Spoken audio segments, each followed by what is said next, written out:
In the heart of the African savanna, where golden grasses dance under the sun's warm embrace, there lies a tale as ancient as time itself. It is a story whispered among the acacia trees and woven into the very fabric of the land. This is the story of the lion's roar.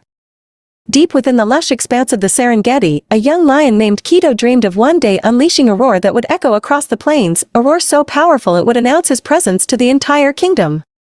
But Keto was not like the other lions. He was born with a voice that was barely a whisper. Despite his gentle nature, Keto longed to prove himself worthy of his pride.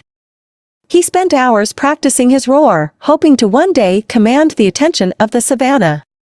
But no matter how hard he tried, his efforts fell short, and his voice remained soft and timid. One moonlit night, as Keto wandered through the tall grasses, he stumbled upon a wise old elephant named Tembo. Sensing Keto's longing, Tembo beckoned him closer and spoke in a voice as deep as the earth itself. "Dear Keto," Tembo rumbled, "the power of your roar does not lie in its volume, but in the strength of your spirit. True greatness comes from within." With those words etched into his heart, Keto set out to discover the true meaning of strength. Along his journey, he encountered creatures of all shapes and sizes, each imparting their own wisdom upon him. From the nimble cheetah to the majestic giraffe, Keto learned that strength came in many forms. But it was a chance encounter with a tiny antelope that truly changed Keto's perspective.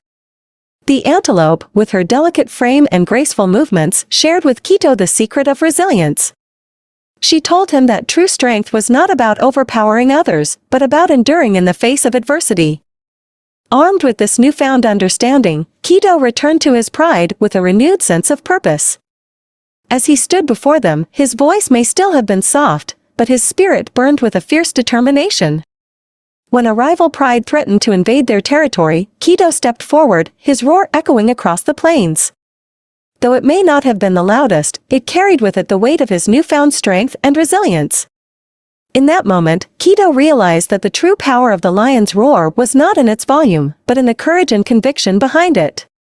With the support of his pride, Keto stood tall, ready to defend his home with everything he had. As the dust settled and the rival pride retreated, Keto looked out across the savanna, his heart swelling with pride. Though his roar may have been soft, it had echoed louder than any he had ever heard before. For in the end, it was not the volume of his voice that mattered, but the strength of his spirit. And in that, Keto had truly become the king of the savanna. For in the end, it was not the volume of his voice that mattered, but the strength of his spirit. And in that, Keto had truly become the king of the savanna.